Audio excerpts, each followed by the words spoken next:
creo que habéis hecho la buena elección. Pero no sobre todo por el tema, ¿no?, sino por el plantel de expertos que tenemos delante de nosotros, acompañándonos en esta sesión. Y lo que a nosotros nos gustaría hacer de esta sesión es una sesión interactiva de trabajo en la que todo el mundo participe. Yo creo que eso es lo que enriquece, porque de este lado de la mesa efectivamente hay mucha experiencia profesional, mucho conocimiento y desde luego mucho saber hacer desde el lado de la ISR, pero del otro lado de la mesa también. Entonces queremos poner en contacto esos dos mundos, nosotros hablar de las experiencias y de las oportunidades que ofrece el contexto medioambiental, pero también ponerlo en relación con lo que vosotros consideráis vuestras opiniones respecto a lo que os está contando y desde ese punto de vista creo que el taller puede ser mucho más enriquecedor para todos, ¿no?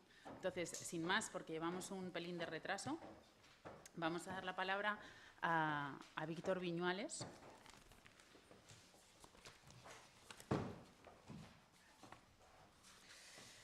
Víctor es sociólogo de formación, es director ejecutivo de Ecología y Desarrollo desde 1995.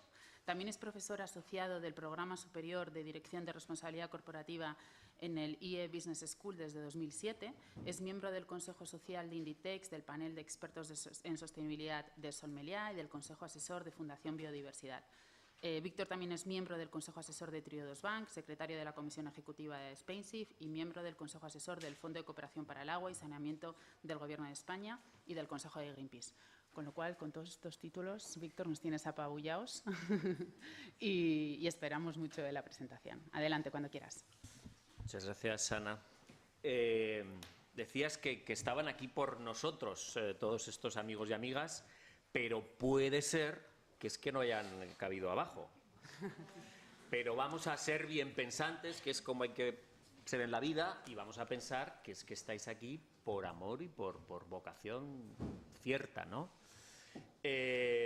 Cuando estaba preparando esto, vi un periódico italiano del 26 de junio del 2014 que decía llegan los primeros bonos verdes a Italia, ¿no? Y los descriptores de la noticia, que el periodista pensó que estaba esa noticia relacionada, ¿no? Pues eran belleza, calidad, creatividad, ecosostenibilidad, local, innovación, integración y humanidad. Yo pensé, si digo todo esto seguido, pues ya no hará falta que diga más para mi principal objetivo, que es movernos a la acción, ¿no? Pero pensé, bueno, Ana me ha dicho que tenía 10 minutos, voy a aprovechar un poquito más. Entonces, voy a aprovechar un poquito más, ¿no? Y voy a hablar no tanto de los qués y los cómos de la inversión en temas medioambientales, sino de los porqués y para qués, ¿no? Porque desde mi punto de vista, el que quiere hacer algo, el que entiende el porqué y el para qué, encuentra los cómos y los qués, y el que no quiere hacer, encuentra excusas, muchas excusas. Entonces voy a centrarme en lo que yo creo que es lo más difícil, el por qué hay que moverse y por qué hay que actuar y el para qué, ¿no? Desde mi punto de vista hay tres oportunidades. Una, hay que invertir por razones económicas. Invertir en verde es invertir con la marea. Hay gente que se despista y se lía un poco. Y entonces, viendo que no hay olas, piensa que no hay marea. Bueno, a veces el mar es así, hay olas, no hay olas, más viento, menos viento, pero hay marea, ¿no? Y entonces la marea de fondo que lamentablemente está sustentada en problemas y desafíos enormes, está en que tenemos que ir en esa dirección, globalmente, todos, en el norte, en el sur, en el este y en el oeste. Tenemos que ir porque estamos empujados por la realidad. Y cuando hacemos un repaso breve de cuáles son esos campos, la eficiencia energética, es que no tenemos que ir por ahí, empujados por múltiples razones, las energías renovables, la contaminación del agua, los residuos, ¿no? Y además hay un asunto que es muy importante, ¿no? De igual manera que cuando vamos al médico y a veces ese médico no nos entiende bien y dice, bueno, mira, en cualquier caso, vamos a ver, haz ejercicio físico. Eso te va a ir bien en múltiples direcciones. Te va bien para la tensión, te va bien para los huesos, te va bien para las endorfinas y para estar más feliz, te va bien en múltiples... entonces, muchos de estos temas van bien para muchos campos a la vez. La eficiencia energética, la rehabilitación de nuestro parque de viviendas con criterios de eficiencia energética y sociales, ¿va bien para nuestra economía? Sí, nuestra macroeconomía, reducimos nuestras importaciones. ¿Va bien para la gente? Sí, ahí tenemos muchos hogares con pobreza energética. ¿Fomenta el empleo? Sí. ¿Fomenta la inclusión social? Sí. Es decir, cada uno de estos áreas en los que se podría subdividir la inversión verde tiene un montón de razones y de efectos benéficos colaterales. Muchos efectos benéficos colaterales, ¿no? Dos, en realidad, esto ya está pasando. Respecto al el año 2013, hubo en bonos verdes, por ejemplo, aumentó la inversión en un 130%. Y el 2014, que no hemos acabado, va a aumentar en un 300% respecto a lo que ocurrió el año pasado y vamos a acabar con 40.000 millones. Y las estimaciones hablan de 100.000 millones en el 2015. Ergo, no es solo que están ahí los problemas, sino que también hay gente que ya en el mundo se ha dado cuenta de que hay que caminar en esa dirección y está caminando a un ritmo mucho más rápido del que desde luego nosotros lo estamos haciendo en este país y que desde luego las inversiones en otros campos, ¿no? Pero es que además, muy recientemente, la semana pasada, la Universidad de Glasgow decidió que iba a desinvertir en combustibles fósiles y que iba a pasar sus dineritos, que no son pocos, a inversiones verdes. Pero en realidad la Universidad de Glasgow lo que estaba haciendo es un movimiento donde ya 13 universidades norteamericanas han hecho lo mismo. Ergo, me llevo el dinero de un sitio y lo llevo a otro. Y también en la semana pasada los Rockefeller dijeron que también iban a desinvertir en combustibles fósiles. Por tanto, primera oportunidad, la marea va por ahí. Si queremos, por razones económicas, hay que ir por ahí. Segundo, si queremos reducir riesgos, también hay que ir por ahí. Esta es una imagen del derrame de British Petroleum en el Golfo de México. En aquellos momentos, British Petroleum tuvo que poner encima de la mesa 2.500 millones de dólares para limpieza. Luego, en el 2010, también para tapar un poquito, puso 4.500 millones de dólares. La semana pasada, o hace 10 días, un juez estimó que la responsabilidad de British Petroleum era en torno al 67% de lo que había pasado, luego el 30% lo de la plataforma y un 3% lo de Halliburton. Y eso más o menos estima que podrían ser unos 45.000 millones de dólares, ¿no? Y la gente en esos casos, lógicamente, percibe que, además de los beneficios que una empresa tiene, en este caso British Petroleum, pues que también tiene mucho daño colateral, ¿no? En Estados Unidos, las 3.000 mayores empresas se estimó que tenían las externalidades negativas que llaman los economistas, que el monto anual era 2,15 billones de los nuestros, de los suyos trillones de dólares. Y esto antes no se veía mucho, ¿no? Esto de lo que ocurre en las zonas de sombra, ¿no? Pero ahora que vivimos en el siglo de Google y de Twitter, todo se ve. Ya no hay ni tarjetas opacas ni zonas de sombra, todo se ve. Lo que ocurre se verá.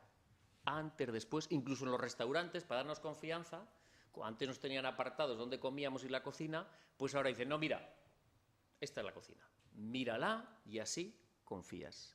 Pues esto está pasando.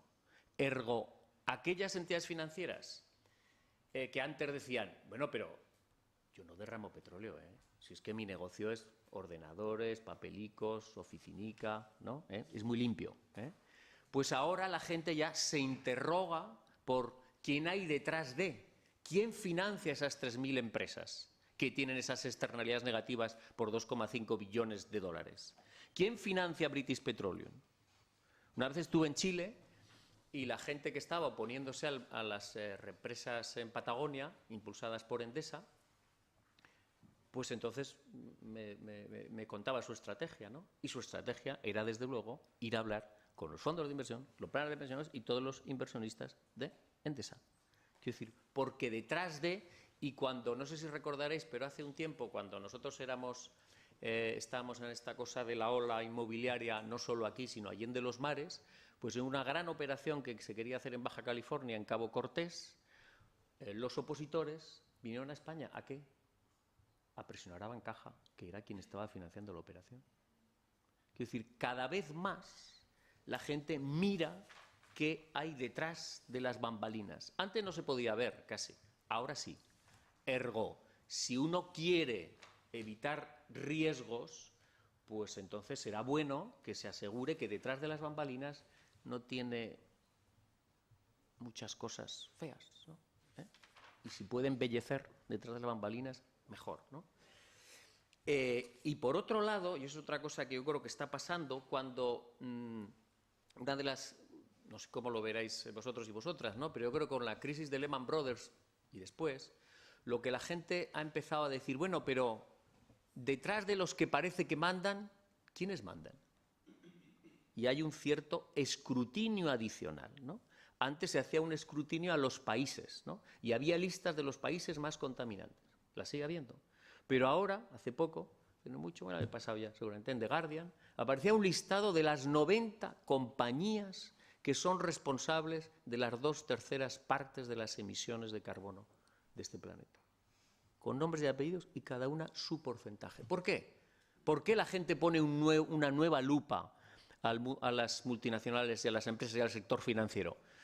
Bueno, en proporción con el poder que cree que tienen más poder, pues entonces te pongo más lupa, ¿no? Y eso está pasando y eso va a seguir pasando, ¿no? Y pasa aquí y va a pasar en todos los lados. En China, por ejemplo, pues más de 20.000 empresas tienen ya la obligación de informar al gobierno sobre sus emisiones. Es China y son 20.000. Tercer punto, tercera oportunidad, porque puede ser una oportunidad para reconciliar de una vez el interés particular legítimo de las empresas y de las entidades financieras por engrosar su cuenta de resultados con los intereses generales. Este mundo en el que hemos vivido hasta hace no mucho y que todavía estamos en él, en el que se sobreentiende que las empresas están meramente para la consecución de objetivos particulares y de los bienes comunes se tienen que ocupar los ciudadanos, las ONGs y las administraciones públicas, no tiene ningún sentido. Porque no es verdad que los desafíos que tenemos en este mundo los podamos resolver las ONGs o solo las administraciones públicas. O se implican las empresas o esto no tiene solución. Pero eso significa cambiar y resetear y repensar el ADN de las empresas. Han pasado ya incluso siglos, no está mal que empecemos a repensar para qué están las empresas. Y de hecho ya hay gente que lo está haciendo. Este octubre, a principios, presentamos en Madrid una iniciativa, las empresas B Corporation, que nace en Estados Unidos y que tienen 3 lemas, para que a lo corto me entendáis. Dicen, no queremos ser las mejores empresas del mundo, queremos ser las mejores empresas para el mundo. Queremos utilizar el poder de los negocios para resolver problemas ambientales y sociales y queremos rediseñar el sentido del éxito de la empresa. Entonces hay empresas que asumen un trozo de los problemas globales y dicen, de esto me encargo yo, y asumen un propósito de interés general. En la conferencia de Ethos del mes pasado, estábamos en una mesa redonda y había gente de empresas brasileñas y del gobierno brasileño y la reflexión era cómo entre todos, también las empresas, podemos cumplir los objetivos de desarrollo sostenible que la comunidad internacional y las Naciones Unidas se van a adoptar a partir del 2015. Si lo repartimos, la tarea, el peso para cada cual es más pequeño. Y de eso se trata. Entonces, hay empresas, cada vez más. En el caso de B Corporation, hay ya 20 estados en Estados Unidos que han cambiado la legislación y han creado esa nueva legislación, y hay ya más de 30 países en el mundo con empresas B Corp y más de 1000 empresas. Es decir, esa ola está llegando y sería una manera también de recuperar la confianza perdida en el sector financiero por parte de la sociedad, no solo en España, sino en general en el mundo. Yo el otro día veía una iniciativa con el tema de los préstamos y tal, y para dar confianza, fijaos lo que voy a decir, para dar confianza decía esta iniciativa: no somos un banco. Cuando antes era al revés, decía, hombre, usted puede dejarnos el dinero, no somos un banco, perdón. Ahora esta gente decía, no temas, no somos un banco. ¿A qué hemos llegado? Bueno, pues hemos llegado a esto. Hemos llegado a que los bancos y las entidades financieras se codean en percepción de desconfianza con la clase política en España, según las reiteradas encuestas del CIS. ¿Y esto cómo se sale? Pues no será fácil el camino, no será corto, pero en todo caso se sale demostrando que a la vez se pueden preservar los intereses de los accionistas de las entidades financieras y los intereses generales. Pero eso habrá que demostrarlo con acciones concretas donde la gente perciba que la entidad financiera está peleando y acompañando también para asumir los desafíos. Y esta es mi tercera y última diapositiva, ¿no? ¿Qué pasa? ¿Nos la acabamos? Ya la tenemos casi acabadita, 28 universidades del mundo, encabezadas por el Instituto de Resiliencia de Estocolmo, decían que no deberíamos sobrepasar 9 límites y de esos límites 3 ya los hemos pasado. La pérdida de biodiversidad, las emisiones de carbono, el ciclo del nitrógeno. Incluso en los que no hemos pasado, como es el número de las toneladas que vertemos a los océanos de fósforo, no deberíamos verter más de 11 y estamos en 9. Y lo sabemos, porque somos gente letrada, que de vez en cuando lee los periódicos. Esto lo sabemos, no podemos alegar ignorancia. Entonces, ¿qué vamos a hacer? Si no hacemos nada, yo sé que los pecados de omisión se castigan menos, pero son pecados, también. Y ahora cambio el registro para acabar, porque me está mirando Ana ya, y no me quiero dirigir a las entidades, que es un poco lo que he estado haciendo, las oportunidades para las entidades, sino me quiero dirigir a las personas concretas, ¿no? Porque cuando hablamos de entidades, de siglas, de marcas, obviamos un tema que es que, las empresas las forman las personas, y las ONGs también, y los gobiernos también. Son personas las que hacen o no hacen, las que toman unas decisiones o no toman. Son personas. Entonces, desde luego nosotros, nuestra fundación, que está autocríticamente insatisfecha, ¿no?, de lo que estamos haciendo y de lo que hemos hecho para promover la inversión socialmente responsable en España, y específicamente para conducir la inversión para la construcción de una economía baja en carbono, que es obligado, buscamos cómplices, personas, no entidades, personas. Quienes quieran, buscamos unos 10, o sea que aquí tienen que salir, ¿no? Buscamos unos 10. ¿Para qué? Pues para cambiar esto, para acelerar el cambio. Porque no puede ser que estemos en la cola permanentemente. No nos corresponde a la posición de este país estar tan en la cola de los cambios y de las transformaciones. Nos estamos quedando rezagados, nos hemos quedado retrasados. Entonces, amigos y amigas, buscamos cómplices, personas cómplices. ¿Para qué? Para conspirar.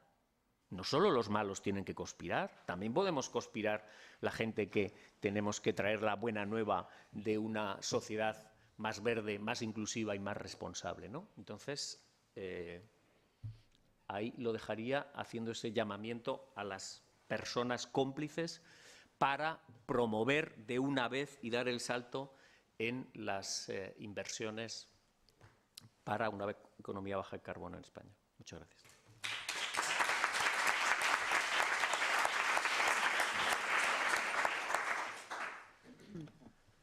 Muchas gracias, Víctor. Gracias por la exposición. Ha sido una llamada a la acción clarísima.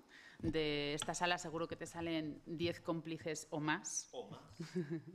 Y de esos 10 cómplices, absolutamente todos los que estamos sentados en esta mesa y probablemente en el otro lado, nos beneficiaremos. Así que, por nuestra parte, encantados de que los consigas. ¿Alguna pregunta? ¿No? A mí sí que me gustaría saber, de esta manera pragmática, con esta visión tan terrenal y tan asentada en la tierra que tienes, Víctor, ¿qué crees que podría hacer España para promover, además de estos 10 cómplices, qué necesitaría España a nivel institucional o de gobierno, administraciones, para promover economías bajas en carbono? Yo creo que seguramente lo que ocurre tiene múltiples causas, que muchas veces como las cerezas están entrelazadas, ¿no? Y también las soluciones son múltiples, ¿no? Y entonces yo creo que tendríamos, utilizando la analogía ahora con los temas médicos que están muy de moda, tendríamos que aplicar una triple terapia, ¿no? Por un lado, una activa política pública, se sobreentiende, yo creo que eso es un error, que las administraciones públicas, pues como lo suyo es administrar, no tienen por qué ser innovadoras. ¿Cómo que no? ¿Cómo que no? ¿Por qué no? ¿Por qué no? En Estados Unidos, ahora hay una iniciativa con todo el tema de eficiencia energética y rehabilitación de edificios que se llama EcoCity Partners, y entonces están los municipios, están con un tema que han ideado con bonos para que no computen la deuda, con el IBI, en fin, han hecho un acuerdo, ¿no?, en el que, desde luego, los municipios tienen ese liderazgo para cambiar las cosas. Entonces yo creo que debería haber una política pública activa. Vamos a hacer, nos contaban esta misma mañana, cosas que hace 14 años ya se hicieron con probado éxito en el Reino Unido. Pues no nos podemos tomar 14 años para recoger y adaptar lo bueno que ocurre en otros países.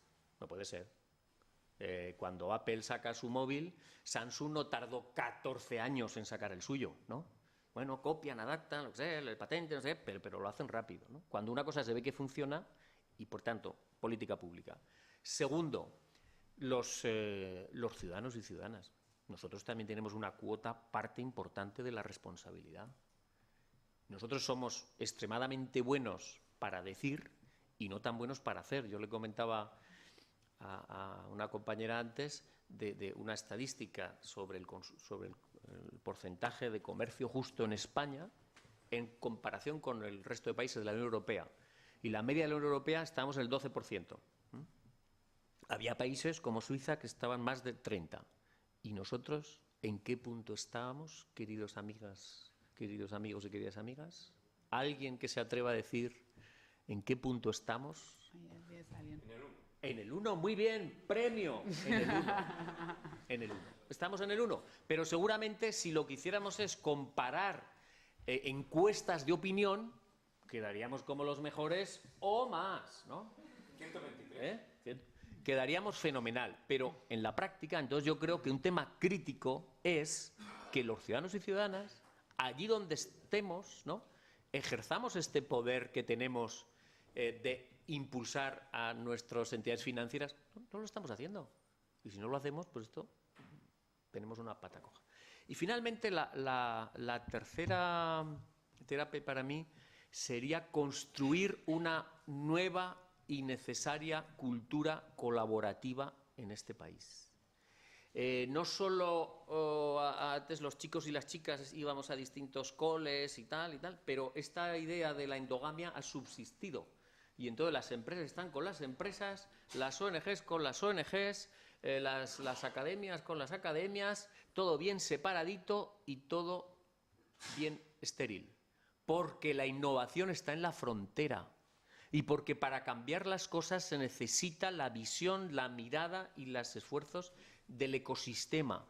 Y lo que tenemos que crear es un ecosistema. Y para crear un ecosistema hay que cambiar muchas cosas a la vez. Y entonces cada uno de esos actores puede aportar ese cambio aspectos que son críticos y fundamentales. Yo antes mencionaba el tema de los EcoCity Partners, ¿no? Entonces hay entidades financieras, hay ayuntamientos, hay ONGs, hay empresas de construcción, hay un ecosistema que es el que cambia la realidad.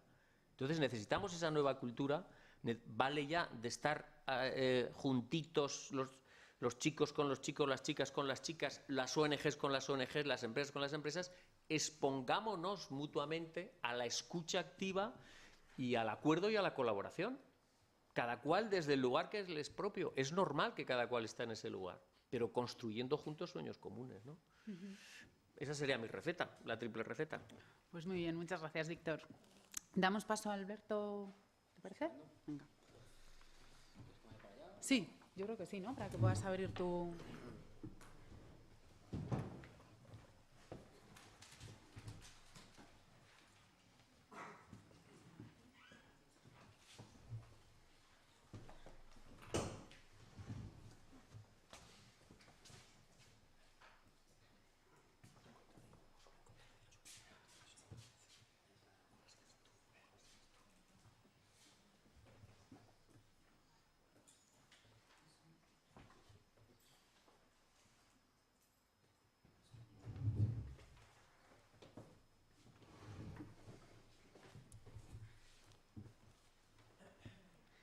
Bueno, pues ahora tenemos la suerte de contar con Alberto Serna, Associate Analyst de Sustainalytics.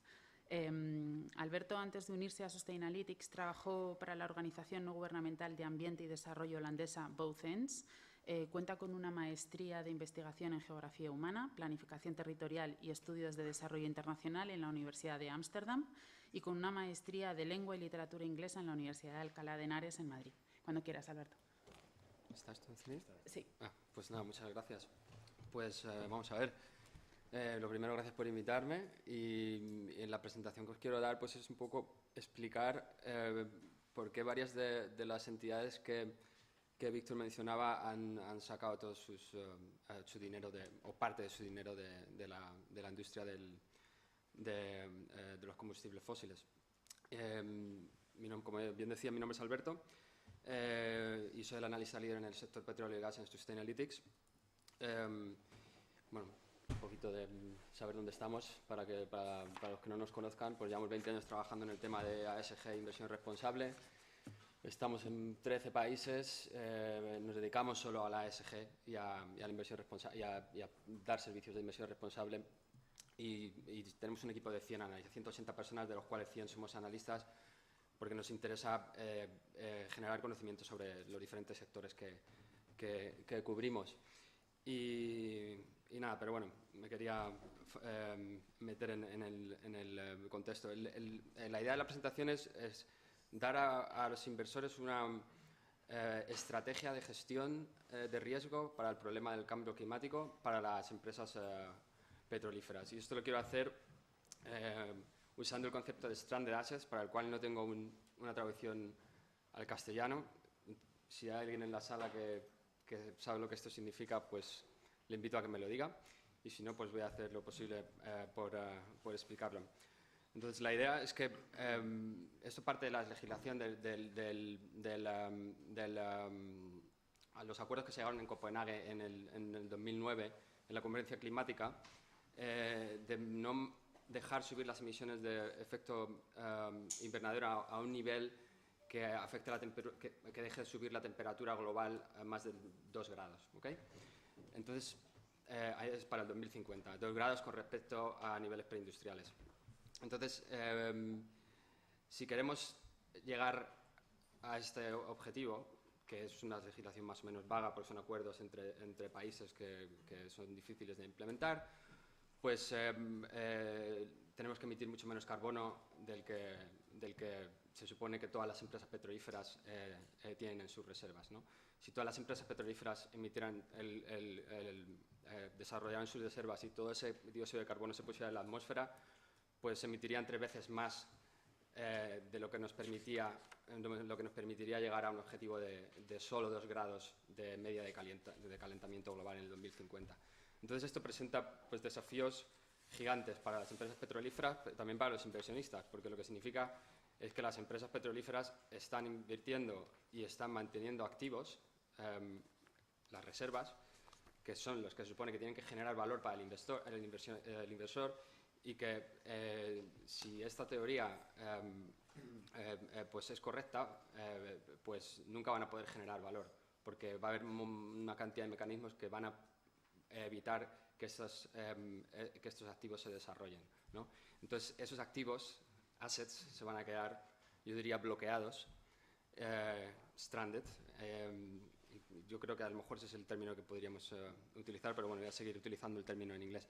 Entonces, los mecanismos que pueden hacer que esto se convierta en una realidad, pues parte de ellos es la legislación que pueda poner impuestos a las empresas que emiten dióxido de carbono y que hacen los costes de la producción más altos, pero también una dinámica cambiante en el sector petrolífero, y esa dinámica cambiante está relacionada con el hecho de que las empresas están empezando a moverse hacia terrenos de producción que son mucho más caros, que es como el agua profunda, la exploración en el Ártico y también pues, el petróleo que viene de las arenas bituminosas en Canadá. Y a la vez vemos que las energías renovables pues, también van empezando a tomar un rol más prominente en la mezcla de energía global, por lo que se supone que en cierto momento pueden llegar a ser una competencia para los combustibles fósiles.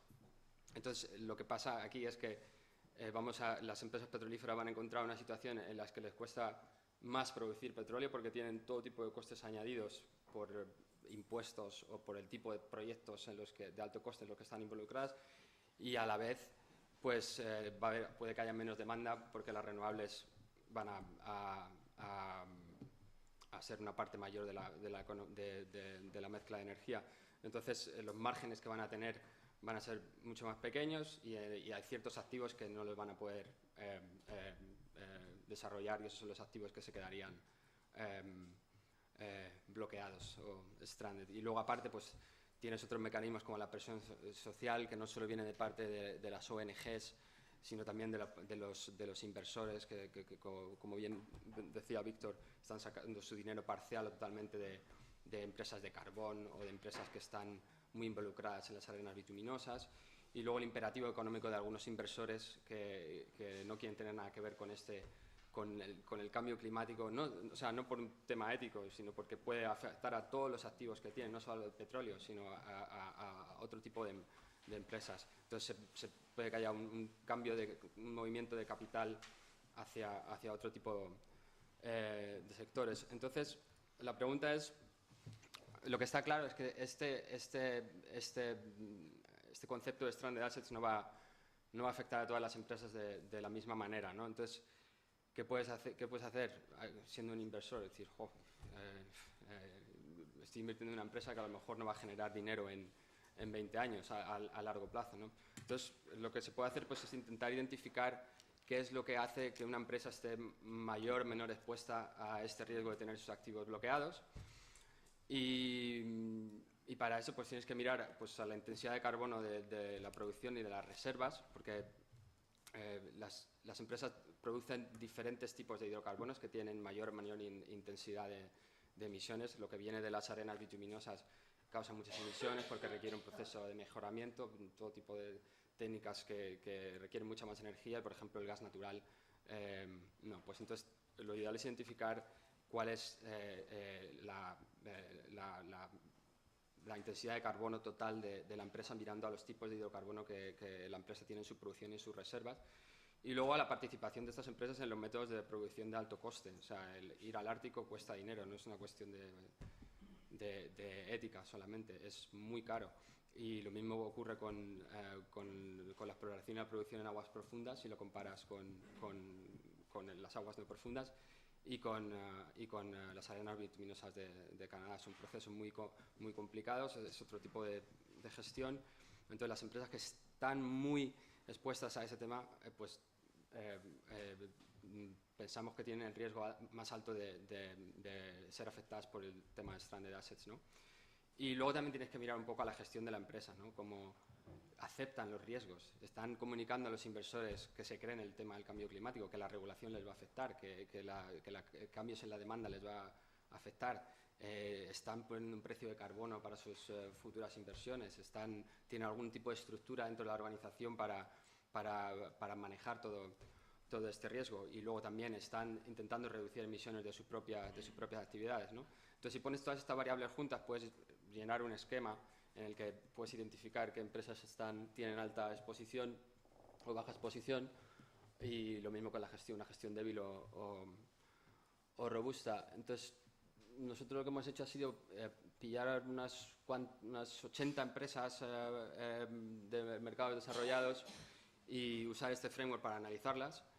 y hemos llegado a esta conclusión. Esto es una muestra de cómo, del tipo, de dónde, en qué cuadrante estarían las empresas. Entonces, arriba verías que están empresas que tienen la producción muy intensificada en tipos de hidrocarbonos que emiten mucho CO2 al desarrollarlos, o que a lo mejor están solo centradas en la producción de un tipo de hidrocarbono que es muy caro, como el caso de Cobalt Energy, que tiene todos sus activos en aguas no profundas en África, en el Golfo de México.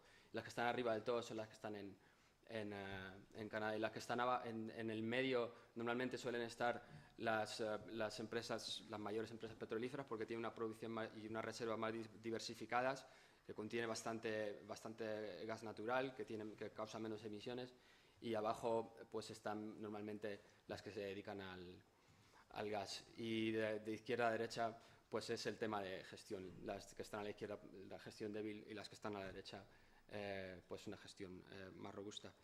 Y ya pues mi última diapositiva, pues ¿qué puedes hacer con todo esto como inversor, ¿no? Pues todo este tipo de datos los puedes utilizar para monitorizar la exposición y la gestión a nivel cartera, y reducir la exposición de la cartera. Puedes invertir en las empresas, o dar más peso a las empresas que tienen una gestión robusta, dar menos peso o incluso excluir a las empresas que están muy expuestas.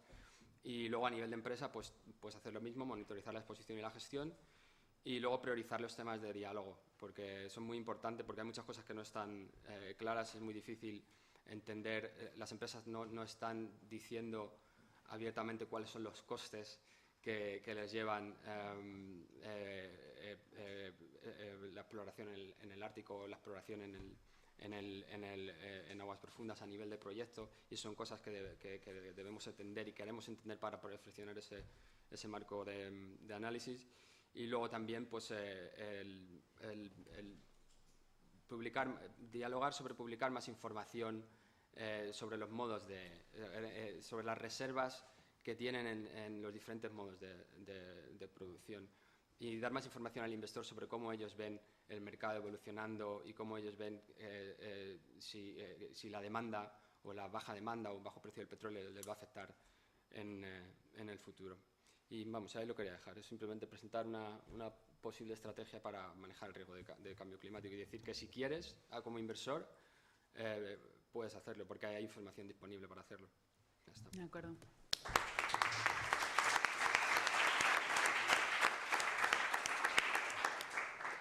Muchas gracias, Alberto, por la exposición, por vuestro enfoque, que es muy interesante, cómo habéis tomado las emisiones de carbono para medir también el riesgo de las empresas y cómo se están gestionando. ¿Hay alguna pregunta que se quiera hacer ahora? ¿Alguna pregunta en la sala? Sí, adelante. Alberto, me ha encantado la reflexión que has hecho sobre el Ártico. Estupendo. Y yo supongo que habréis hecho, o estaréis haciendo algún estudio, aunque todavía no el tema sea definitivo, sobre el fracking en Canarias. En Canarias, que desde mi punto de vista no hay fracking, lo que hay es a lo mejor exploración en aguas profundas. Y sí, no sé qué quiere que le diga al respecto. ¿Cómo lo ves, positivo o negativo? Positivo o negativo. Hombre, pues lo puedes ver desde varias perspectivas. La empresa que lo va a hacer es Repsol. Yo considero a Repsol como una operadora bastante responsable. Yo estudiaba a Repsol específicamente en el tema de aguas profundas, mirando indicadores específicos sobre qué sistemas de gestión tienen para reducir riesgos, evitar, ¿cómo se dice? Spills, vertidos. Y Repsol pues está muy bien preparada.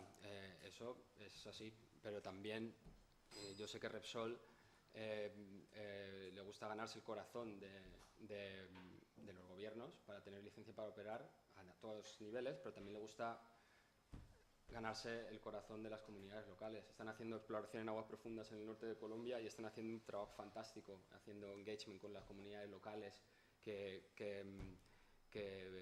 tienen problemas porque hay días que no pueden salir a pescar, porque hay barcos ahí haciendo test seísmicos. Entonces, si quieren que la exploración en Canarias siga adelante, pues se tendría que ganar el corazón de todo el mundo. Eso desde la perspectiva operacional, y luego desde la perspectiva climática, Pues, como acabo de explicar, o he intentado explicar, la producción en aguas profundas es bastante cara. Y si incrementas tu exposición a ese tipo de actividad, incrementas tu exposición a que el tema de stranded assets o activos bloqueados, como me gustaría decir, pues te acabe impactando económicamente a ti y a tus inversores. Muy bien, pues muchas gracias, Alberto, por la contestación, y si os parece pasamos al siguiente ponente. Okay. Ah, ¿hay otra pregunta? Vale.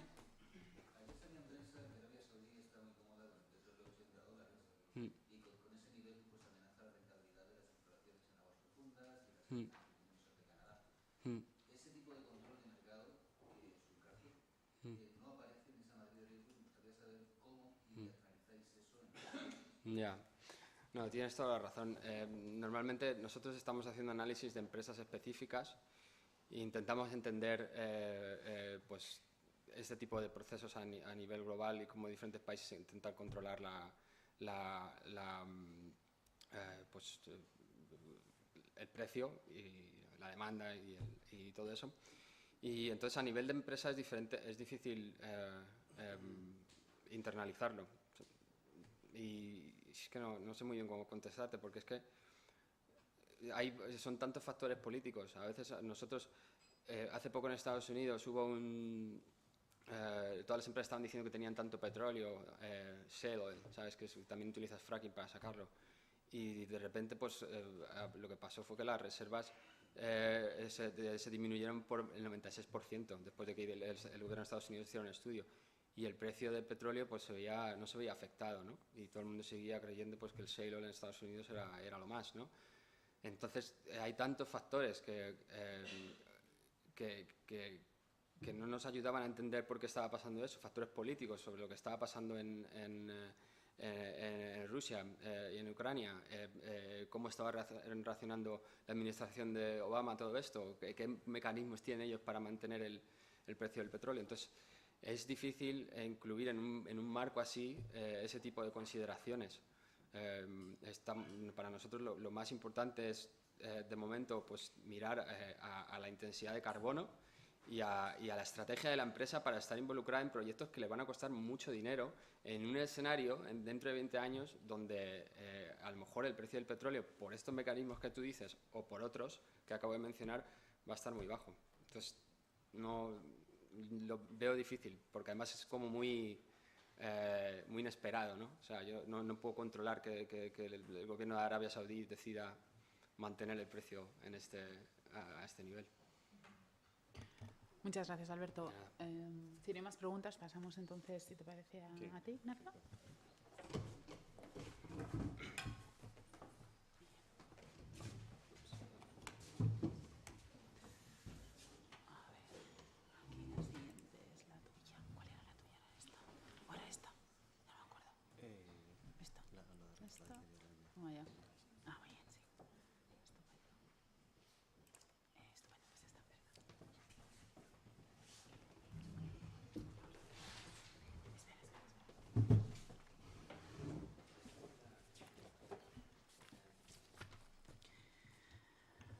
Estupendo, pues nada, ya estamos en disposición de escuchar a Ignacio Real de Asúa.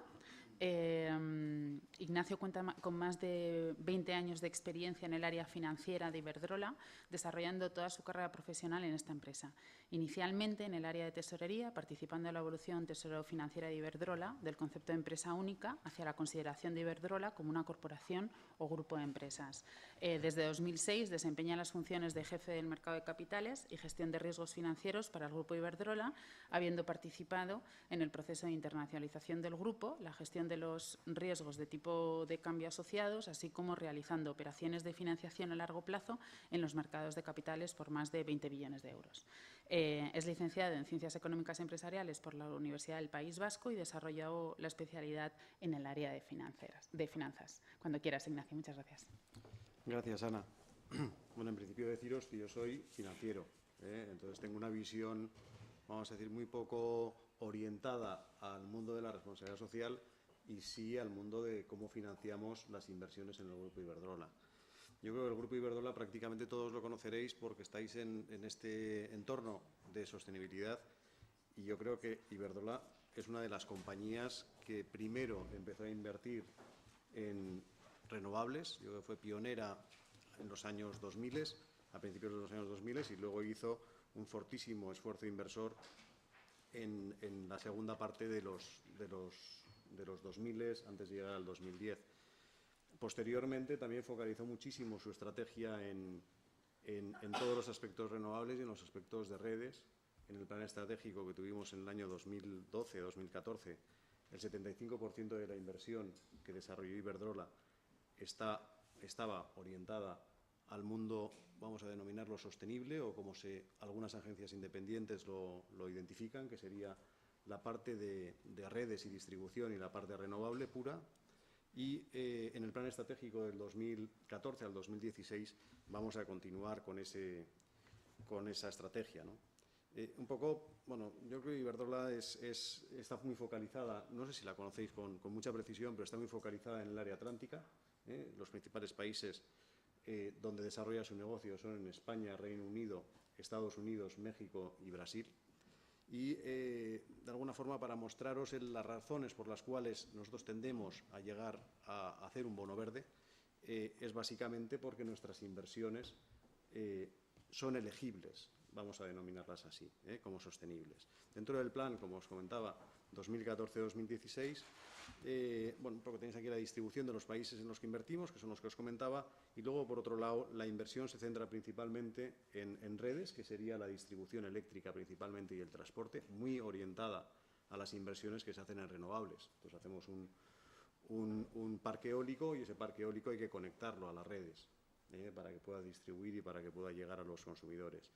Y luego tratamos de hacer esas inversiones en entornos que sean de negocio regulado, que haya cierta seguridad en lo que estás invirtiendo. Situación que en España, como conoceréis muchos de vosotros, hasta hace muy poco ha habido muchísima inestabilidad en el entorno regulado. Parece que se va aclarando poco a poco, y eso será una palanca para que nuevos inversores puedan invertir en este tipo de actividades, porque en entornos donde no hay una seguridad jurídica sobre lo que haces, es muy complejo invertir porque no sabes qué retornos vas a tener. Eso frena las inversiones. Desde un punto de vista financiero, también Iberdrola es una sociedad, una compañía que, como casi todas las corporates, ha estado en un proceso de desapalancamiento durante los últimos años. Hemos vivido una crisis increíble, de la cual más o menos por ahora parece que estamos saliendo. Otra vez el entorno se está complicando desde un punto de vista europeo y desde un punto de vista de los países core, que eran tan buenos y tan palanca. Vamos a hablar de Alemania. Los indicadores económicos de Alemania cada vez están siendo más débiles. Pero hemos vivido en un entorno donde las compañías han tenido que ajustarse y tratar de mejorar su solvencia. En el caso de Iberdrola, nosotros en el plan 2012-2014, uno de los pilares era desapalancarnos, quitarnos deuda. Esa es una de las razones por las cuales Iberdrola, vamos a decir, ha sido poco activo en los mercados de capitales, en términos generales, y las operaciones que hemos realizado las hemos hecho para intercambiar bonos. Hemos recomprado algunos bonos, hemos emitido algunos bonos, sobre todo para estar en el mercado, en una situación o en momentos donde los mercados o la experiencia que tiene cualquier emisor de bonos entre el año 2010 o entre el año 2009, 2008 y el año 2013, donde mejoran los mercados, es que había que emitir bonos cuando se podía, no cuando se quería. La situación ha sido extremadamente compleja. Iberdrola, como compañía, que es una de las compañías que tiene mejor rating en España, nosotros encontrábamos dificultades para encontrar ventanas de emisión.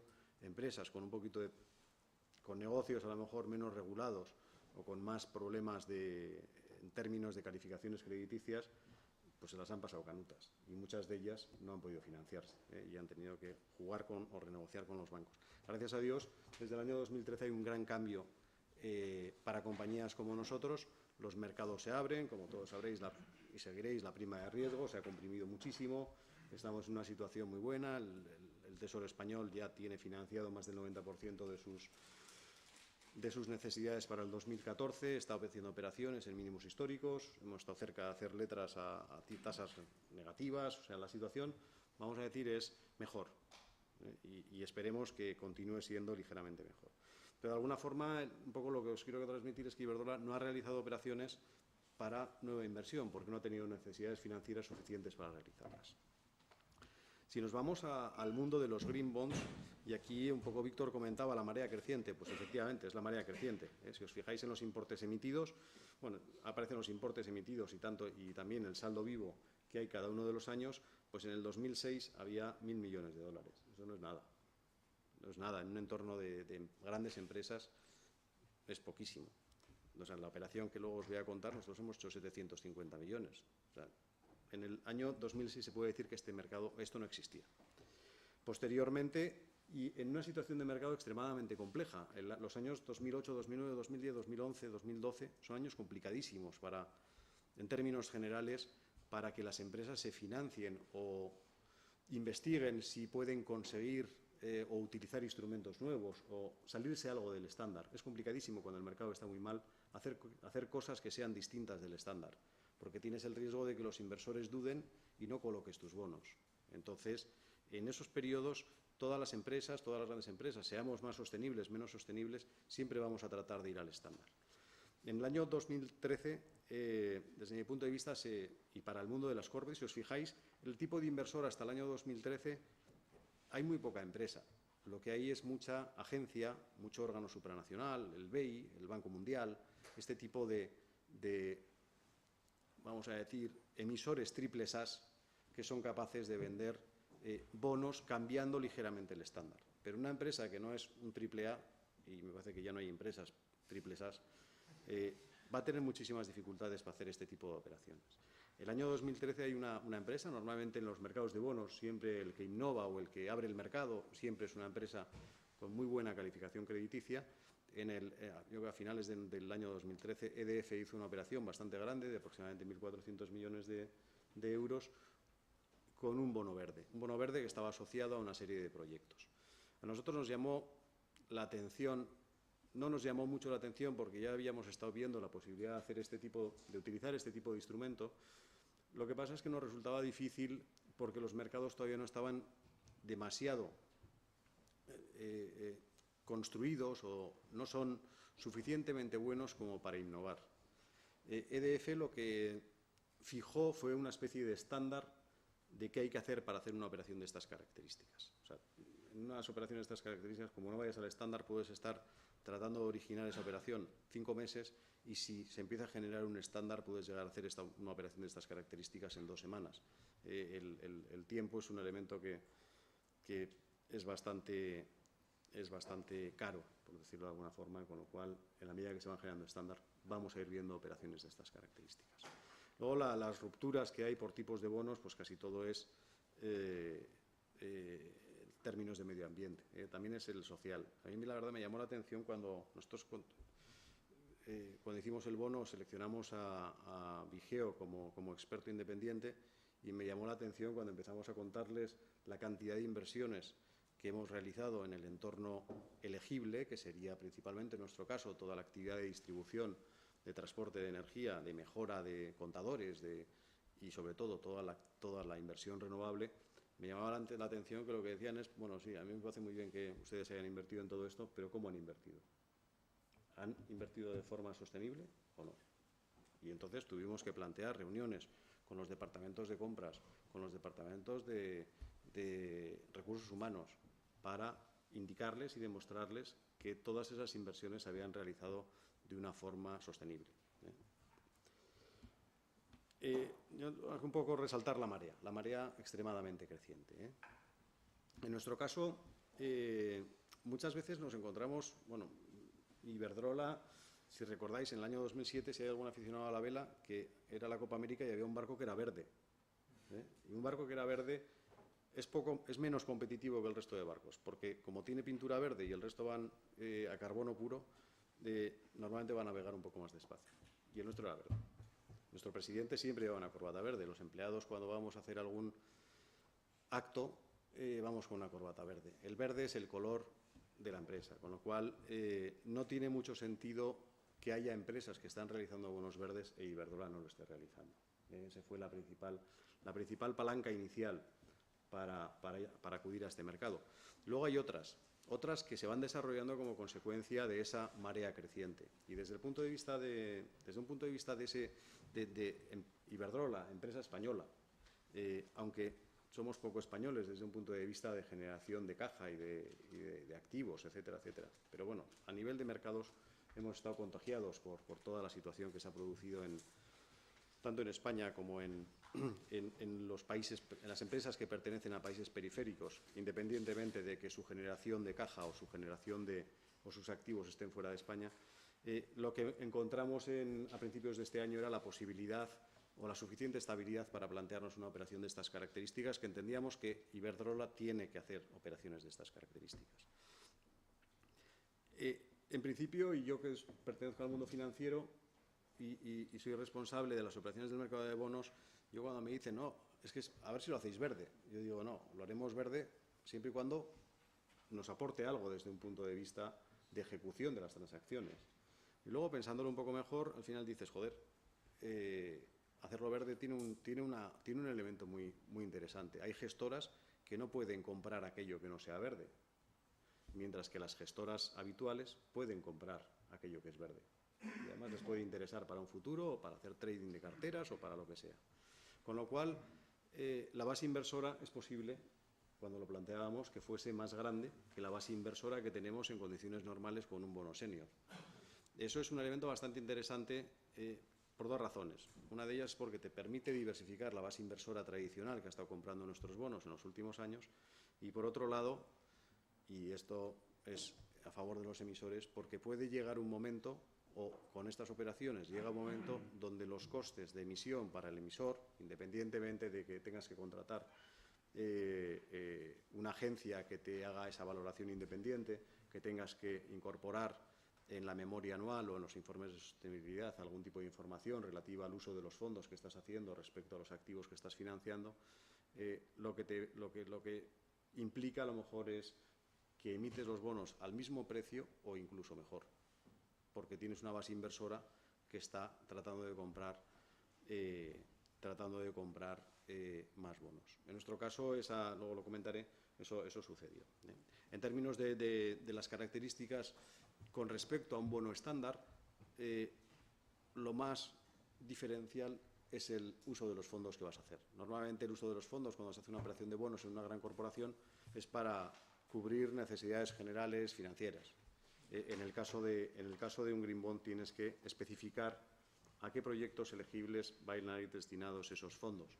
Bien mediante un proyecto específico, bien mediante la explicación de grupos de proyectos que son elegibles para este tipo de cosas. Aquí es donde funcionan o donde nos ayudan este tipo de compañías independientes para declarar de alguna forma que cumplimos con los parámetros para decir que hacemos un Green Bond.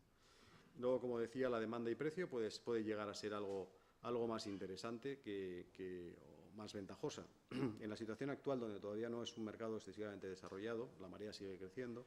Luego, desde un punto de vista de documentación y categoría se llama la seniority que tiene ese bono con respecto al resto, es bastante sencillo para aquellas empresas o para aquellas corporaciones que tenemos programas de emisión continuado. No tienes que hacer una documentación nueva, no tienes que hacer grandes cosas. Y luego la calidad que va a tener ese bono con respecto al resto de los bonos va a ser el mismo, que eso también es interesante para facilitar el entendimiento de los inversores principalmente.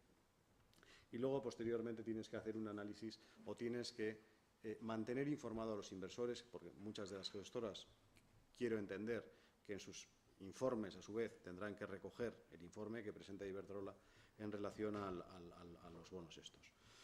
Nosotros, en abril del 2014, pues nos lanzamos a hacerlo. La verdad es que a mí, en un principio, uno de los elementos, vamos a decir, que no hicimos fue hacer un roadshow previo contando que íbamos a hacer un bono verde. Yo inicialmente pensaba que el éxito que íbamos a tener en relación a inversores RSI iba a ser bajo, en la medida en que era muy de sopetón. La dinámica de las emisiones de bonos en las corporaciones desde el año 2008 es que si puedes hacerla en 5 minutos es mejor que si la haces en 1 hora, porque el mercado te cambiaba en 5 minutos y entonces una emisión que estabas lanzándola de repente se te podía quedar a medias. Entonces, al final, cuando piensas, joder, el colectivo de bonistas al que yo quiero llegar son los RSI. Vamos a lanzar una operación donde el tiempo que vamos a dar a los inversores a poner las órdenes en los libros va a ser aproximadamente de 2 horas. Yo decía, a ver si los inversores RSI son tan dinámicos como los inversores senior o habituales que compran los bonos. Y la sorpresa fue, nosotros en principio hicimos una operación de 750 millones, nuestra operación era un poco más enrevesada porque como no queríamos tener la liquidez, también la utilizábamos para recomprar bonos que habíamos emitido desde el año 2005, creo recordar, y esos bonos a su vez estaban financiando los activos, vamos a decir, elegibles, que principalmente era renovable y las actividades de redes. O sea, era una cosa bastante compleja. Pues no era tan fácil como decir, no, voy a financiar un proyecto que inicio ahora, que tiene un valor de no sé cuánto, como hacía EDF. Nuestro era un poco más raro, ¿no? Y el resultado final fue que tuvimos bastante más, queríamos hacer una operación de 750 millones de euros y tuvimos 4 veces más, una oferta 4 veces más grande que lo que queríamos emitir. Eso, la verdad es que a mí me sorprendió porque efectivamente daba la sensación, además en un periodo corto de tiempo, más o menos abres el libro durante 2 horas y llegas a alcanzar los 3.000 y pico millones de demanda, ¿no? Eso a la empresa lo que le permite es ajustar un poquito más el precio y haces una operación exitosa. Uno de los elementos cuando se hace el libro, tú tienes toda la demanda y en esa demanda pues puede haber diversos colectivos de inversores. Puede haber desde hedge funds, que normalmente a nosotros, a las empresas, no nos gusta, porque lo que nos gusta es que haya fondos de pensiones, compañías de seguros, lo que se denominan los real money accounts, y alguien que te va a hacer trading con tus bonos, a poder ser que no esté, porque te va a estar moviendo las cotizaciones y normalmente se mueven cuando las cosas no se tienen que mover. Uno de las premisas que dimos a los bancos que colaboraban con nosotros es que tenían que tratar de focalizarse en colocar nuestros bonos en las agencias RSI, son los inversores RSI. Al final es difícil de cuantificar exactamente si bono a bono han ido a las gestoras RSI, pero al final el resumen más o menos fue que un 57% de los bonos que habíamos emitido habían terminado en el mundo RSI, que a mí me llamó la atención. Yo pensaba que no iban a ser tan ágiles como para entrar de una forma tan rápida o tan rápida en la ejecución de la operación. Y al final un 57% sin haber hecho un roadshow, pues es bastante parecido a, me parece, creo recordar que EDF, que se hizo roadshow, me parece que alcanzó un 61%, con lo cual el mercado ha madurado muchísimo desde noviembre 13, que sale EDF y consigue un 61% de cifra estimada, a abril 14, donde nosotros colocamos una cantidad similar en el mundo RSI sin haber hecho mucho marketing de que íbamos a hacer esta iniciativa. Yo con esto un poco el planteamiento es, esto está creciendo mucho y está facilitándose mucho y se está estandarizando. En la medida en que se vayan produciendo todos esos elementos, todos los inversores que tengan capacidad, todos los emisores que tengan capacidad de participar en este mercado van a tratar de hacerlo. Principalmente porque va a haber una dinámica de cambio hacia este tipo de... son los inversores los que van a demandar esta tipología de bonos. Y entonces, pues al final los emisores, en nuestro caso es sencillo, pero hay otros emisores que harán un esfuerzo por llegar a identificar los proyectos y tratar de financiarlos mediante este tipo de instrumentos. Un caso es Abengoa, que recientemente hizo también un Green Bond y además es el primer Green Bond que se hacía desde una empresa high yield, que es también bastante interesante desde un punto de vista de rentabilidades en los portfolios de los inversores RSI. Pues muchísimas gracias.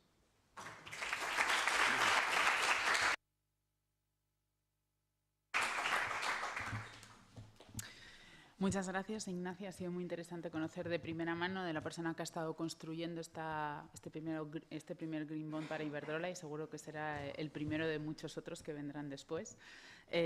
Muy interesante la explicación de la buena práctica, de cómo se ha hecho, qué puntos positivos valorasteis para hacerlo y cómo os habéis embarcado en esta solución de financiación tan innovadora. ¿Alguien tiene alguna pregunta? ¿Sí?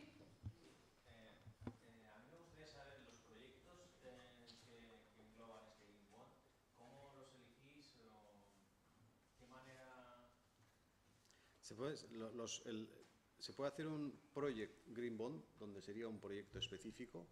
En nuestro caso lo que hicimos fue una suma de proyectos. No hay un proyecto específico, que nosotros estamos financiando con el Green Bond proyectos que se iniciaron a partir del año 2005, porque estábamos recomprando las operaciones que los habían financiado de forma estándar. Entonces, al final, lo que tenemos son unos bloques de proyectos que son los que están financiados con el nuevo bono. Lo que pasa es que los bonos que estábamos recomprando en esos años, Iberdrola prácticamente gran parte de su inversión era en renovable. Entonces, está hecho. Aquí un poco el déficit que hay es que este no era un mercado que estaba desarrollado con anterioridad, sino nosotros hubiésemos empezado a utilizarlo muchísimo antes, en la medida en que nuestra vocación era hacer inversión sostenible. Lo que pasa es que si el mercado no existe o lo desconoces, sin entrar en el mundo que ha sucedido en relación a la crisis desde el año 2008. Lo lógico es que nosotros hubiésemos utilizado este instrumento en caso de existir el instrumento desde que empezamos a invertir. ¿Alguna pregunta más? Sí. Una pregunta rápida. ¿Podemos entender entonces que hay una demanda existente esperando votos? Yo creo que la demanda la dicen los inversores. Yo el conocimiento que tengo es que los inversores cada vez van a tratar de volcarse más hacia este tipo de productos. ¿Sí? Sí, yo quería saber si piensas que el tema este de Green Bonds está limitado a ciertos sectores, o ves empresas de otros sectores con una carga medioambiental más pesada capaces de sacar un Green Bond al mercado que sea creíble?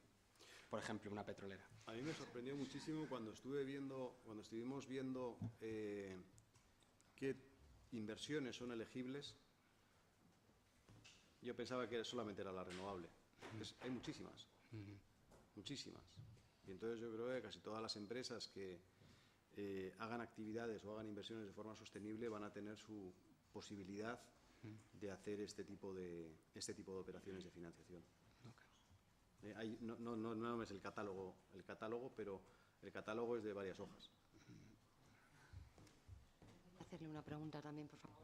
¿Es rentable financiar renovables ahora y para una empresa como Iberdrola? ¿Te refieres a si como proyecto de inversión la inversión te da una rentabilidad suficiente como para que valga la pena invertir? Pues en España ha habido un gran cambio. Hay otros países donde la regulación está mucho más establecida y tienes seguridad. Al final los activos eólicos, después de hacer todos los estudios de horas de funcionamiento, etcétera, etcétera, yo recuerdo que en el año 2006 había mucha gente que decía, mira, un activo eólico, un activo solar es un fondo de pensiones, porque te va a dar una rentabilidad no excesivamente alta, pero es una rentabilidad que está bastante bien definida. En España lo que ha pasado es que los que pensaron eso se han confundido, porque el gobierno ha cambiado con efecto retroactivo la rentabilidad de las plantas. En España, hasta hace 2 meses, te diría que no te sabía responder porque no sabía cuál iba a ser la retribución de los activos. En otros países que son más estables desde un punto de vista regulatorio, nosotros seguimos invirtiendo. Entonces ahora estamos mucho más focalizados en la tecnología offshore, en los parques eólicos marinos, pero quiero entender que sí. Muy bien, pues nada, muchas gracias. Vamos a dar paso a la última ponente del taller. Muchas gracias, Ignacio.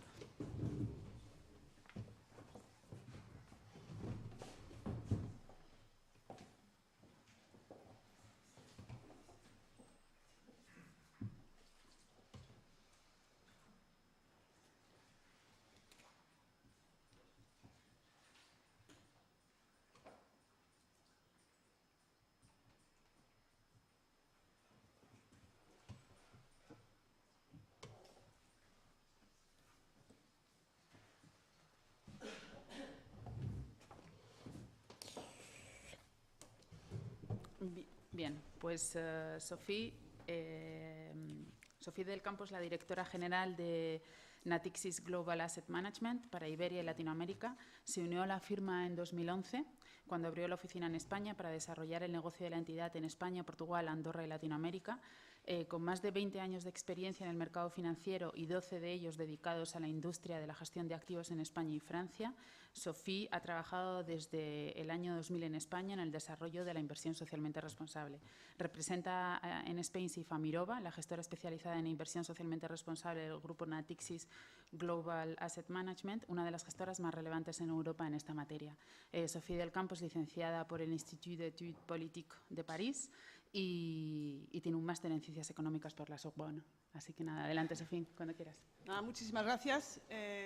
No voy a utilizar quizá todo mi tiempo porque sé que vamos un poco con retraso, pero la idea de esa presentación es, de hecho, un poco utilizar lo que han dicho los diferentes ponentes, con lo cual utilizamos mucho de lo que se ha presentado hoy, entre lo que ha comentado Víctor, lo que ha comentado Alberto y lo que ha comentado Ignacio, porque al final, desde Mirova somos una gestora de activos y dentro de la misión de una gestora de activos pues es intentar identificar las mejores oportunidades de inversión para nuestros propios clientes, que sean clientes particulares o clientes de tipo institucional. Entonces, lo que hacemos dentro de una gestora como Mirova, que es una gestora que tiene más de 30 años de experiencia en lo que es la inversión socialmente responsable, es identificar, dentro de todo lo que habéis podido escuchar, dónde están las mejores oportunidades de inversión actualmente para nuestros propios clientes. Rápidamente contaros que Mirova es parte de un grupo muy importante porque Natixis Global Asset Management es una de las 15 gestoras más importantes y Mirova es el experto dentro de nuestro grupo en todo lo que es la temática de inversión socialmente responsable. Cuenta con 46 expertos y aparte de gestionar fondos también invierte en proyectos y está muy comprometido en todo lo que es el voto y el compromiso. Entonces, para un poco situar lo que es las oportunidades de inversión dentro de lo que es el tema medioambiental, quiero refrescar un poco lo que son los tres grandes siglas ASG, ¿no? El tema ambiental, tema social y tema de buen gobierno. ¿Y qué es lo que hacemos dentro de una gestora para identificar oportunidades de inversión dentro de lo que es la parte medioambiental? Y dentro de medioambiental hemos identificado 4 subtemas que nos parece importante: tema de contaminación, tema de agotamiento de los recursos naturales, disminución de la biodiversidad y después, último, cambio climático. Entonces, hoy voy a enfocarme mucho más sobre la parte de cambio climático porque es donde las medidas dentro de las diferentes zonas geográficas tienen muchísimo impacto para vosotros como inversor, con lo cual es donde quizá yo creo que hay que enfocar ahora mismo el ojo y mirar exactamente qué es lo que hay, dónde se puede invertir, dónde hay interés. Social, como sabes, es tema de respeto de los derechos humanos, salud, desarrollo. Y por último, tema de gobierno es más tener una visión más a largo plazo, basada en la creación de valor para los accionistas y protección de los intereses de todos los grupos de interés dentro de una compañía. Pero hoy nuestro enfoque es la parte medioambiental, que es donde quería un poco resaltar. No voy a volver a contar todo lo que ha contado Víctor de manera talentuosa sobre todo lo que son los grandes retos que hay a nivel mundial sobre el tema del cambio climático, porque yo creo que ya hay datos suficientes como para efectivamente pensar que tenemos que hacer algo y que los gobiernos, de hecho, tienen que hacer algo muy rápido para evitar que el calentamiento del planeta siga en la misma línea. Con lo cual, la voluntad de los principales gobiernos en los países desarrollados es limitar el calentamiento del planeta y por eso han tomado una serie de medidas muy importantes cara a vosotros y cara a cualquier inversor, porque tiene impacto importante sobre 2 grandes temas. Uno es tema energía renovable y hemos hablado vía Iberdrola, por ejemplo, de algunos ejemplos. El enfoque claramente en la parte industrial es ver qué tipo de otras energías podemos utilizar, cómo podemos contaminar menos el planeta. Y el segundo tema importantísimo es el tema de la eficiencia energética, que va mucho más allá que simplemente decir vamos a intentar empujar lo que son las energías renovables, sino que dentro de cualquier industria, cuáles son la manera para producir, para hacer las cosas de manera más eficiente a nivel energético. Y eso incluye sectores como el transporte, es muy importante cara al futuro, cómo podemos construir coches más limpios, que consumen menos carburantes, con otros materiales, con lo cual esto significa que detrás hay un montón de industrias automóviles que intentan trabajar sobre estos temas, construir coches más eficientes, empujar lo que es el uso de la bicicleta, de todo lo que son transportes limpios en general, Eso es un subsector interesantísimo para trabajar sobre lo que es la eficiencia energética. Segundo subsector muy importante, el tema de la construcción, que también detrás hay un montón de industrias que están trabajando para mejorar lo que es la construcción en general y también el mejor uso de la parte energética.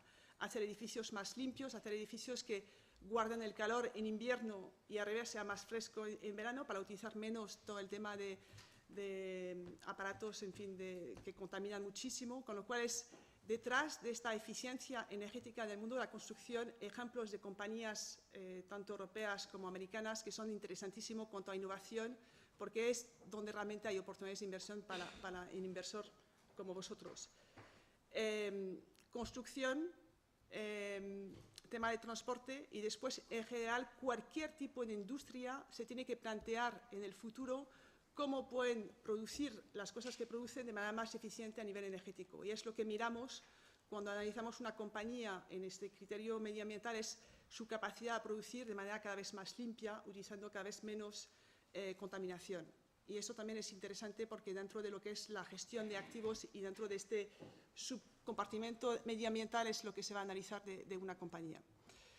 Entonces, muy rápidamente, porque al final no tenemos tiempo de dar muchos ejemplos, pero quería un poco resituar lo que es el tema. Y después, a la pregunta que hacía Víctor al principio, ¿cómo se puede invertir? Porque al final hemos oído un montón de expertos que trabajan para darnos más input, más valor sobre la gestión de nuestras propias carteras.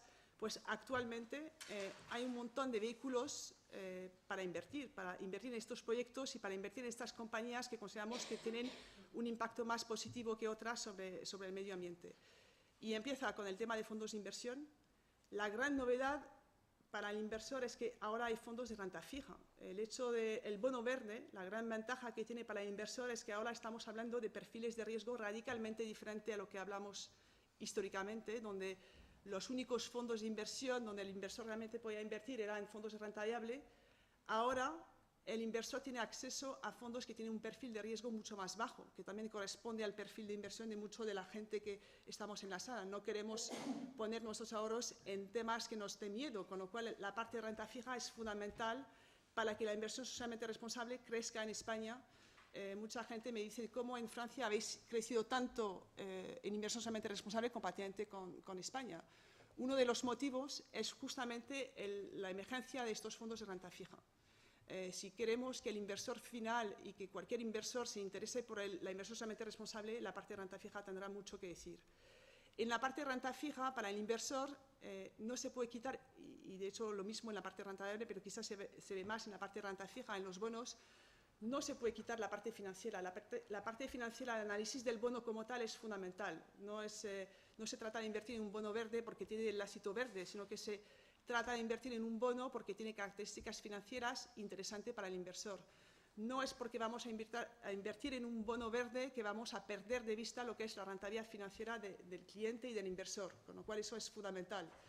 Pero lo que decimos es que actualmente vehículos para invertir tanto para vosotros como para el cliente institucional existe, fondos de inversión, tanto renta fija como de renta variable. Y dentro de una gestora como la nuestra, lo que intentamos es identificar dentro de todos los emisores que hay de renta fija, que hacen emisiones de bonos verdes, si realmente son verdes, si efectivamente hay detrás la financiación de un proyecto que tiene un impacto medioambiental de verdad, y seguimos con los emisores lo que están haciendo a nivel de proyecto, cómo sigue el proyecto, si es un proyecto nuevo, en fin, es una parte muy importante, y también la parte financiera, por supuesto, de qué rentabilidad se puede esperar de este tipo de bonos. Y después hay toda una parte que también es importante, que ahí es más para el cliente, digamos, institucional, que es el fondo de estructura, ¿no? Cualquier fondo tipo private equity o de capital riesgo que lo que hace es invertir en fábricas, en plantaciones que están totalmente involucradas en lo que es pues, temas de energías renovables o otros temas logísticos, por ejemplo, más limpio. Entonces ahí son más, digamos, vehículos que están dirigidos al cliente institucional, pero que también tienen mucho impacto sobre la parte medioambiental, ¿no? No quería decir mucho más, lo único que quería comentar, y es una cosa que me comentó en su momento Víctor, la gente nos decía, no, es que no invertimos porque no hay, o los bancos cuando hablamos en España nos dicen es que no tenemos productos de esto porque no hay demanda. Básicamente el cliente no nos pide ese tipo de cosas. Y me acuerdo que una vez con Víctor, que estábamos hablando de esto, me dijo, pero tú has pedido un kiwi a tu frutero. Y la verdad es que me llamó la atención y digo, pues yo no he pedido el kiwi al frutero, pero es verdad que el frutero puso el kiwi, lo probé, me gustó y ahora el kiwi es parte de lo que consumimos todos los días. Pues creemos desde las gestoras que al final es exactamente lo mismo. Un fondo de inversión socialmente responsable se tiene que poner en las estanterías. Yo os invito a pedir a vuestro banco a ver si tiene alguna idea, algún fondo de inversión socialmente responsable. Casi estoy dispuesto a hacer una apuesta que no hay ni uno que os va a decir que existe o que hay. Entonces, el trabajo que hacemos desde Spensive es justamente intentar que esto cambie, intentar que cualquier banco tenga en su escaparate este tipo de cosas, porque cuando más inversores pidáis este tipo de cosas, más posibilidades tenemos que efectivamente pues, los proyectos se financien bien, que tengamos efectivamente pues, capacidad, al final como inversor, de hacer crecer este tipo de industrias, ¿no? Y nada más. Muchas gracias.